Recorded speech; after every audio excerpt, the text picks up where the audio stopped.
Hi everyone, the Simple Dad here. In this video, I'll show you how to get this hair filter on TikTok. So if you want to see how you would look like in different hairs, then let me show you how to get this filter. So for this, you'll need TikTok and you'll need an app called Capcut. Capcut is a free video editor which is available on your Google Play Store or App Store, so go ahead and download it. Once downloaded, you want to go back to your TikTok account. In your TikTok account, you want to go ahead and search for Test the Simple Dad. Go ahead and visit the profile page. Now here you need to watch till the end of this video as that filter will appear right here.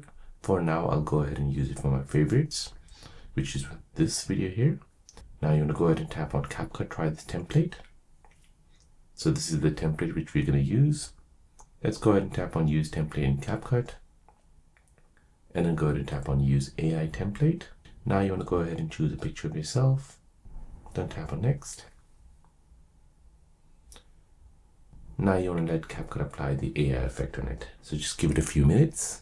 And now once the effect has been applied, go ahead and play the video and you'll see yourself in new hairstyles. So once you're happy with it, go ahead and tap on export. Then tap on save and share to TikTok. This will take the video over to TikTok. Tap next. Add your captions and then your cover page. And then go ahead and post this to your TikTok account. So for those of you who are trying to find this filter, you want to go ahead and visit Test the Simple Dad on TikTok and you'll see that hair filter right here. Tap on it, then tap on Capcut, try this template, and go ahead and follow the instructions on this video.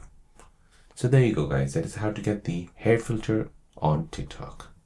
If you're new on the channel and you want to find out more about your iPhone, your Android phone, or any other social media apps, then don't forget to subscribe to this channel to become a part of the Simple Dad community. Hit the like button if you find this video useful.